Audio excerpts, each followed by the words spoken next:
तो दोस्तों एक बार फिर से आप सभी लोगों का स्वागत है नए टॉपिक के साथ। और आज की वीडियो में हम लोग डिस्कस करने वाले हैं कुछ इम्पॉर्टेंट इंटरव्यू के क्वेश्चंस जो ज़्यादातर सिविल इंजीनियर से इंटरव्यूज़ में पूछे जाते हैं। और इसके लिए मैंने एक पोल भी किया था जिसमें व्यूअर्स का बहुत ही ज़्यादा अच्छा रिस्पॉन्स था। तो दोस्तों वीडियो को आगे बढ़ाने से पहले आप सभी से रिक्वेस्ट है, अगर आप इस चैनल पर पहली बार आए हैं तो चैनल को सब्सक्राइब कर लीजिए और इस वीडियो को लाइक कर दीजिए। तो चलिए फिर आज की वीडियो शुरू करते हैं।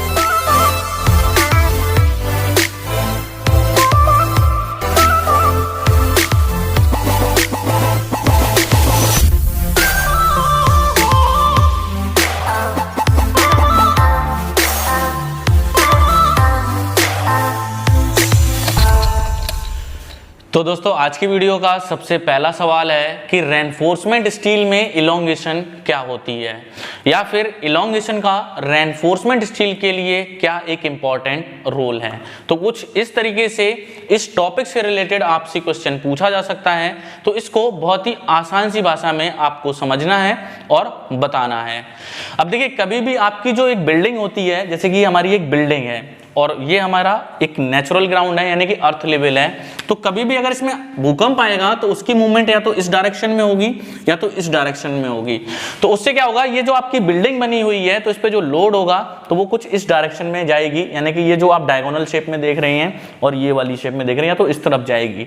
उससे क्या होगा कि इसकी जो ये वाली जो लेंथ है, यानी कि जो आपकी स्ट्रेट लेंथ है और ये आपकी डायगोनल में है, तो ये वाली लेंथ इसके कंपैरिजन में बड़ी होगी, यानी कि ये वाली लेंथ थोड़ी हायर साइड में होगी। तो इलोंगेशन क्या प्रोवाइड करेगा कि जो भी रेनफोर्समेंट स्टील हमारी बिल्डिंग में प्रोवाइड कराए गए हैं, अगर इनकेस किसी भी टाइप की मूवमेंट हो तो जो रेनफोर्समेंट स्टील उसी के अकॉर्डिंग फॉर्म हो जाए। यानी कि इलोंगेशन क्या करेगा, रेनफोर्समेंट स्टील की डक्टिलिटी को मेजर करता है। और हमारी CPWD और IS कोड की गाइडलाइंस का कहना है कि जो भी आपके स्ट्रक्चर, ब्रिजेस या जो भी बिल्डिंग्स बनाई जाएंगी, अगर वो जोन 3 या फिर उसके ऊपर हैं तो उनमें जो रेनफोर्समेंट स्टील में जो इलोंगेशन की लिमिट है वो 14.5% के ऊपर ही होनी चाहिए। तो ये इलोंगेशन का एक रूल है। दूसरा पॉइंट आप बता सकते हो कि रेनफोर्समेंट स्टील जो भी होते हैं तो इसमें दो चीजें होती हैं, एक होती है आपकी टेंसाइल स्ट्रेंथ और दूसरी होती है यील्ड स्ट्रेंथ। तो उन दोनों के बीच का जो एक सेंटर वाला पॉइंट है तो वो आपका इलोंगेशन का ही होता है। और इलोंगेशन ही आपको प्रोवाइड कराएगा कि जो भी प्रोसेस होगी, यानी कि जो भी सेफ्टी से हमें बचाव होगा, तो उनमें हमारा रेनफोर्समेंट स्टील ना तो क्रैक करे, ना ही वो ब्रीक हो और किसी भी टाइप का कोई रप्चर ना हो। तो सेफ्टी के पॉइंट ऑफ व्यू से इलोंगेशन की हमारी एक रिक्वायरमेंट होती है। ठीक है, तो यहां पर ये हमारा पहला सवाल कवर होता है। अब हम लोग बात करेंगे जितने भी हमारे QS इंजीनियर्स हैं या जो फ्रेशर्स हैं या जो सिविल इंजीनियर्स हैं, तो उनके लिए यूडेमी यानी कि एक इंटरनेशनल लर्निंग प्लेटफॉर्म है। और इसमें मैं आपको कुछ कोर्स बताना चाहूंगा जो कि बहुत ही ज्यादा हेल्पफुल हैं, जिनके बेसिस पर आप ये डिफरेंट चीजें सीख सकते हो। तो मैं फटाफट इनका रिव्यू कर देता हूं। तो सबसे पहला कोर्स मैं रिकमेंड करना चाहूँगा कि जितने भी engineers quantity serving and building estimation सीखना चाहते हैं तो उसकी जो डिटेल्स है वो आप देख सकते हैं कि इस कोर्स में क्या क्या डिटेल कवर की गई है। और ये पूरा कोर्स आपका 21 आवर्स का है, जो कि बहुत ही अफोर्डेबल प्राइस यानी कि 360 रुपीज़ में अवेलेबल है। लेकिन इसके लिए आपको कूपन कोड को यूज करना होगा और इसके लिए जो कूपन कोड है वो वीडियो के डिस्क्रिप्शन में है। इसके बाद में कंस्ट्रक्शन प्रोजेक्ट की प्लानिंग का कोर्स, ये कोर्स हमारा 6 आवर्स का है और इसमें MS एक्सेल के बेसिस पर कौन कौन सी एक्टिविटीज़ को सीक्वेंस वाइज आपको प्लान करना है प्रोजेक्ट को, तो वो सारी डिटेलिंग इस कोर्स में आपको सिखाई गई है। और इसके बाद में जो अभी रिसेंटली लॉन्च किया है basics for civil engineering in construction for beginners, यानी कि जितने भी फ्रेशर्स हैं या जो कॉलेज के स्टूडेंट हैं, अगर आपको क्विक नॉलेज सीखनी है कि कौन कौन सी ऐसी नॉलेज आपको पता होनी चाहिए जिससे कि आपको कंस्ट्रक्शन साइट का कॉन्सेप्ट क्लियर हो जाए और इंटरव्यूज़ वगैरह भी आप आसानी से क्लियर कर लें, तो इस कोर्स को भी बहुत ही डिटेलिंग में बनाया गया है, जिसका कंटेंट 16 आवर्स का है। और ये सारी डिटेल जैसे कि आप देख सकते हो, तो ये सारा डेटा इसमें आपका सिखाया गया है। तो ये कोर्स बहुत ही अफोर्डेबल प्राइस पर है, जस्ट 360 रुपीज़ में। इसके बाद में आपका कोर्स है लर्न कंस्ट्रक्शन मैथोलॉजी। ये कोर्स आपका 23 आवर्स का है, ये थोड़ा सा एक स्टेप आगे है। यानी कि अगर कोई बिल्डिंग बनेगी तो कौन कौन से स्टेप्स उनमें इन्वॉल्व होंगे और इंजीनियर को क्या किन किन पॉइंट्स पर ध्यान देना है, तो वो सारी चीज़ें इसमें कोर्स में बताई गई हैं। इसके बाद में एक कोर्स है आपका कैसे आपको आर्किटेक्चरल, स्ट्रक्चरल, बिल्डिंग इंटीग्रेशन से रिलेटेड सर्विसेज की ड्राइंग्स वगैरह कैसे पढ़ना है और उनसे क्या क्या चीज़ें गेन करनी है। यानी कि जब तक आप ड्राइंग पढ़ना नहीं सीखोगे तब तक आप बिल्डिंग एस्टिमेशन या फिर काम को सही से एग्जीक्यूट नहीं करा सकते हो और उनमें कमियाँ वगैरह कैसे देखनी होती हैं। अगर आप इस कोर्स को देखोगे तो ये आपका 28 आवर्स का वीडियो है और अब ये बहुत ही हेल्पफुल वीडियो है, यानी कि ये जो कोर्स है।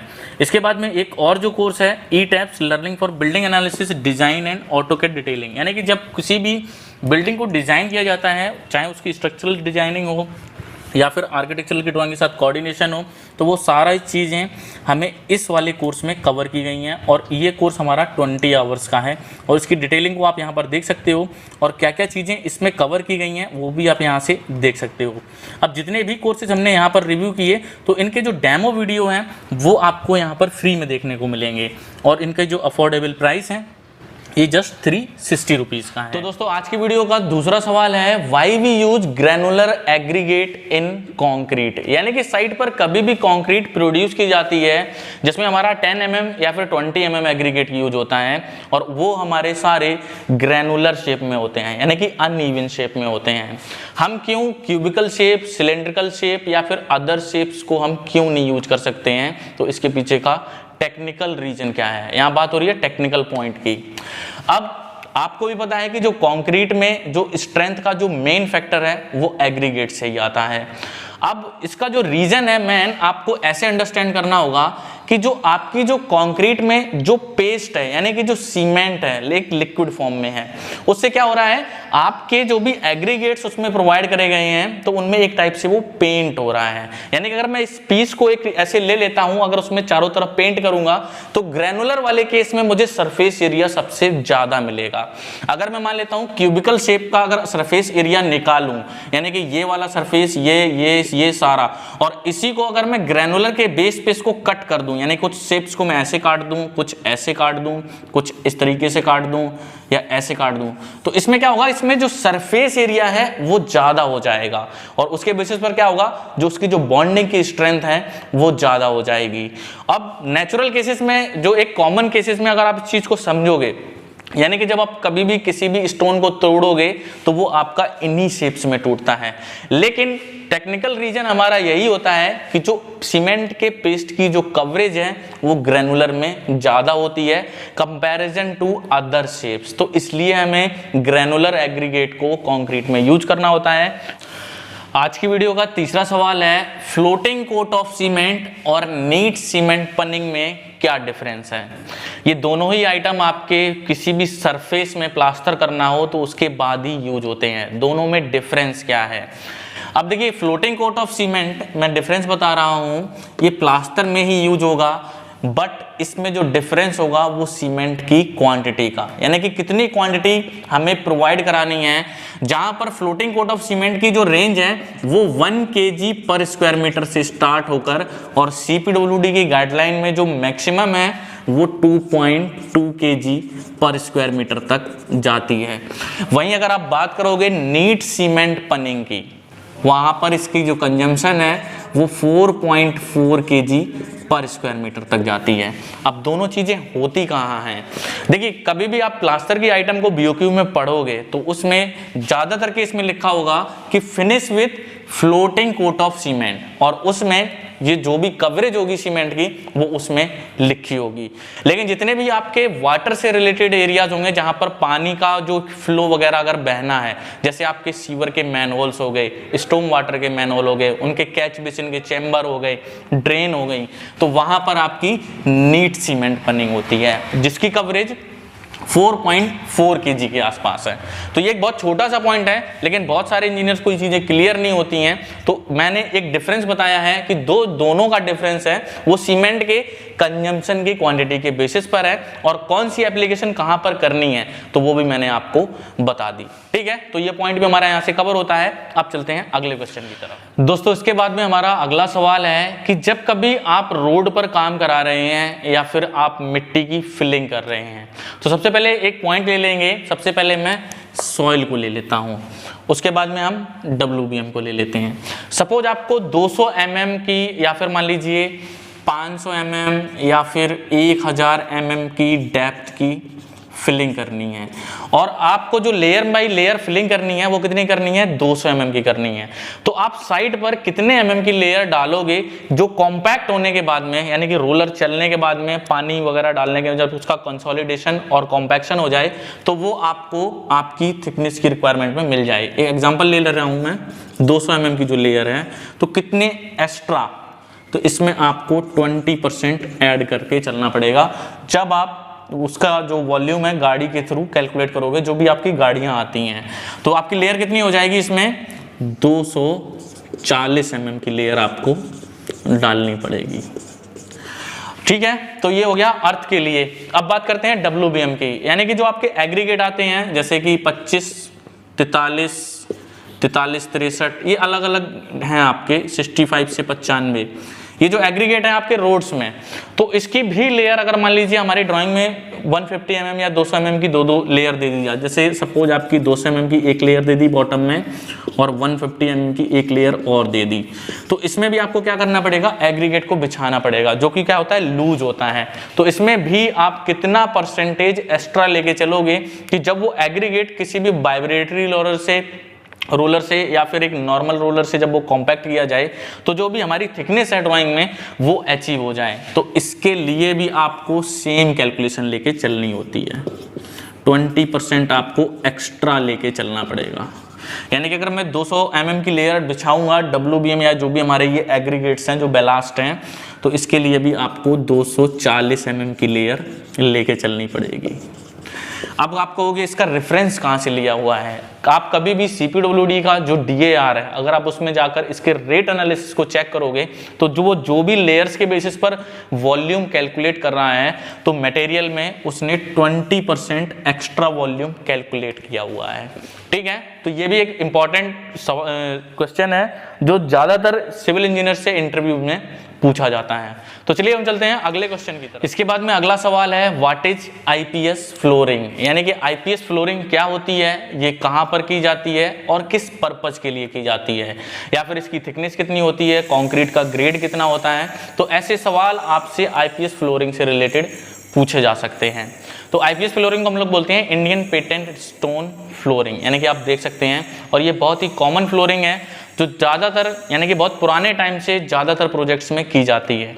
अब इसकी थिकनेस मैं बता देता हूँ, इसकी जो थिकनेस होती है 40 mm से लेके 50 mm तक। ठीक है, उसके पीछे का रीजन क्या होता है कि जितनी भी आपकी बिल्डिंग्स डिजाइन की जाती हैं तो उसमें जो फिनिशिंग का जो एक मार्जिन है वो मैक्स टू मैक्स केस में 50 से 60 mm के आसपास लिया जाता है। और जिन भी प्रोजेक्ट्स में यानी कि इसके यूजेस मेजर केसेस में कहाँ हैं, जहाँ पर आपकी कारपेट फ्लोरिंग होनी है वहाँ पर IPS होगा, लैमिनेट फ्लोरिंग होनी है, वुडन या फिर इंजीनियर फ्लोरिंग होनी है। यानी कि फ्लोरिंग को IPS क्या प्रोवाइड करता है कि जब भी IPS अगर की जाएगी किसी भी रूम में फ्लोर्स में तो उसमें ग्लास की strips oblique aluminium oblique PVC की स्ट्रिप्स उसमें बिछाई जाती हैं जो एक ओवरऑल पूरे एरिया में ब्लॉक्स बना दिए जाते हैं। जैसा कि आप वीडियो में भी देख रहे होंगे, तो इन ब्लॉक्स के बेसिस पर क्या होता है, इसका जो टॉप सरफेस होगा ग्लास का वो पूरे में एक ही लेवल होगा। तो उससे क्या होगा, एक यूनिफॉर्म शेप में आपको पूरा लेवल मिल जाता है और उसके बेसिस पर जो भी आपकी ये फ्लोरिंग है वो आसानी से उसके ऊपर लगाई जा सकती है। अब बात ये आती है कि कंक्रीट के ग्रेड की, ये हमारी ज़्यादातर M50 या फिर M20 ग्रेड में की जाती है।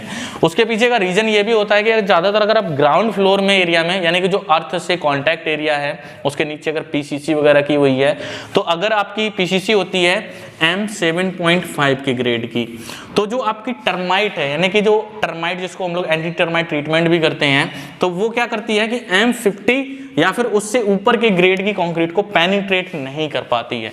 तो वो भी एक रीजन होता है आईपीएस की फ्लोरिंग को ग्राउंड फ्लोर वगैरह के केस में करने का। तो ये जितने भी सवाल और जवाब हैं आईपीएस से रिलेटेड हैं, तो इन केसेस के बेसिस पर आप एक अपना अच्छा सा आंसर आईपीएस को लेकर दे सकते हो। ठीक है, तो हम चलते हैं अगले क्वेश्चन की तरफ। तो दोस्तों इसके बाद में बहुत ही कॉमन सवाल है और बहुत सारे सिविल इंजीनियर से जब ये चीज़ पूछी जाती है तो वो उसका सही से जवाब नहीं दे पाते हैं कि आपकी जो भी आइसोलेटेड फुटिंग्स होती हैं तो क्या उसमें टॉप रेनफोर्समेंट स्टील मैंडेटरी है या नहीं है। अब यहाँ पर सिचुएशन क्या बनती है कि बहुत सारे सिविल इंजीनियर्स ने साइट पे काम कराया होगा, किन्हीं किन्हीं आइसोलेटेड फुटिंग्स में वो टॉप रेनफोर्समेंट स्टील को बांधकर काम भी कराते हैं और किन्हीं किन्हीं प्रोजेक्ट्स में फुटिंग्स के ऊपर टॉप रेनफोर्समेंट स्टील होता ही नहीं है और उनको एक कंफ्यूजन होती है कि इसका जवाब दें तो क्या दें। अब इसका जवाब आपको ऐसे अंडरस्टैंड करना है कि जिन भी फुटिंग्स में अंडर टेंशन की यानी कि वो अंडर टेंशन की कंडीशन में नहीं है तो वहां पर किसी भी टाइप का कोई भी टॉप रेनफोर्समेंट स्टील नहीं प्रोवाइड करना होता है। यानी कि अगर आप बात करोगे एक आइसोलेटेड फुटिंग की यानी कि सिंगल कॉलम है और सिंगल फुटिंग है तो उस केस में टॉप रेनफोर्समेंट की कोई भी रिक्वायरमेंट नहीं है, लेकिन आप एक पॉइंट वहां पर ऐड कर सकते हो कि टॉप सरफेस में श्रिंकेज क्रैक्स को बचने के लिए या उससे प्रिवेंशन के लिए हम एक बहुत ही माइनर रेनफोर्समेंट स्टील टॉप में बिछा सकते हैं। लेकिन अगर वो आइसोलेटेड फुटिंग है और वो उसमें किसी भी टाइप का कोई टेंशन होता ही नहीं है तो वहां पर टॉप रेनफोर्समेंट स्टील की रिक्वायरमेंट नहीं होती है। और ज्यादातर जहां पर कॉस्ट सेविंग की बात आती है स्ट्रक्चरल इंजीनियर के ऊपर तो आइसोलेटेड फुटिंग्स के केस में वो टॉप रेनफोर्समेंट को रिकमेंड नहीं करता है। तो ये बहुत ही छोटा सा पॉइंट है और इस पॉइंट को आपको पता होना चाहिए। तो चलिए दोस्तों हम चलते हैं अगले क्वेश्चन की तरफ। तो दोस्तों इसके बाद में जो हमारा अगला सवाल है वो है सीमेंट मोटार से रिलेटेड, यानी कि एक सवाल नहीं है, एक रिकमेंडेशन, एक गाइडलाइन मैं आपको बताऊंगा कि कैसे क्वालिटी को इम्प्रूव करना है और कौन कौन सी कॉमन प्रॉब्लम्स होती हैं। अब देखिए सीमेंट मोटार जब आपको बनाना होता है तो इसमें सीमेंट प्लस सैंड मिक्स होता है।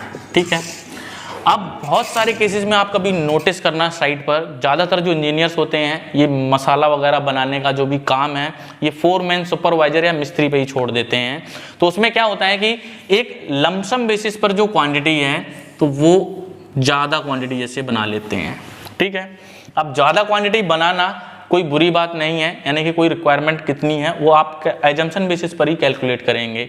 लेकिन वो क्या करते हैं कि जो कुछ अनस्किल्ड जो चीज़ें हैं वो पूरे इसमें आपका क्या करेंगे, पानी मिला देंगे और फिर उसको मिक्स करके छोड़ देंगे। यानी कि अगर मान लीजिए कि 4 मिस्त्री एक जगह काम कर रहे हैं, ये मान लीजिए 4 मिस्त्री का अकॉर्डिंग बनाया गया, उसमें 2 मिस्त्री कहीं और ट्रांसफर कर दिए जाते हैं तो उससे क्या होगा कि ये मसाला शाम तक कंज्यूम नहीं हो पाएगा। और प्रॉब्लम यहीं आती है कि जो सीमेंट का जो इनिशियल टाइम है वो 30 मिनट्स का है। तो उससे क्या होगा कि अगर आपने पूरे में ये पानी मिला दिया तो वो धीमे धीमे उसकी जो स्ट्रेंथ है वो कम होने लगेगी और ये सेट होने लगेगा। तो यहाँ पर इंजीनियर को क्या ध्यान देना है, क्या इंप्लीमेंट करना है, आप इस मोटार को सीमेंट और सैंड के बेसिस पर बनाएं लेकिन उसको ड्राई रखें। फिर बाद में क्या करें, अकॉर्डिंग टू मैसन के हिसाब से जो भी रिक्वायरमेंट है तो इसके छोटे छोटे हीप्स बनाएं जिससे कि जितनी जितनी रिक्वायरमेंट हो तो उनमें सिर्फ उतना ही पानी मिलाएं जिससे कि वो मोटार आपका पूरा कंज्यूम हो जाए और प्रॉपर सीमेंट की स्ट्रेंथ भी मिल जाए। अब ज़्यादातर केसेस में क्या देखते हो कि पूरा उन्होंने एक ड्राई करके पूरा बना दिया, पानी मिलाया, अब लंच करने चले गए, अब लंच करके 1-1.5 घंटे बाद आ रहे हैं, तब तक ये मोटार सेट हो चुका है, फिर उसमें पानी डाल के उसको फिर से कच्चा सा कर रहे हैं। तो वो सारी प्रैक्टिस गलत है, ऐसा नहीं होना चाहिए। तो इस चीज़ को कैसे कंट्रोल करना है, अगर इनकेस ये शाम को ड्राई मोटार आपका बच भी जाता है तो इसमें आप बैग्स में भरकर या फिर किसी पॉलीथीन से इसको कवर कर कर नेक्स्ट डे के यूज में भी ले सकते हो। लेकिन अगर आपने इसमें पानी मिला दिया और ये बच गया तो फिर वो अगले दिन आपका बेकार ही हो जाएगा। तो एक तो इससे आपकी वेस्टेज भी कंट्रोल होती है और दूसरा क्वालिटी, दोनों चीजें इंप्रूव होती हैं। बस थोड़ा सा दिमाग लगाने की जरूरत है जो मैंने आपको बताई। तो दोस्तों मैं आशा करता हूं आज की वीडियो आप सभी के लिए हेल्पफुल रही होगी और जो भी पॉइंट्स आज की वीडियो में डिस्कस किए गए वो आपको समझ में आए होंगे। अगर आपके लिए कोई भी क्वेश्चन या क्वेरी आपके दिमाग में रह गई है तो मुझे कमेंट सेक्शन में जरूर बताएं और इस वीडियो को जरूर लाइक करें और अपने दोस्तों के साथ शेयर करें। और ज़्यादातर केसेस में मुझे ये भी बताएं कि कितने सारे पॉइंट्स आपको पहले से पता थे, जिससे कि मुझे थोड़ा एक आइडिया हो सके कि किन और टॉपिक्स पर मुझे काम करना है। तो ठीक है दोस्तों, फिर मिलेंगे हम लोग नई वीडियो के साथ, नए टॉपिक के साथ।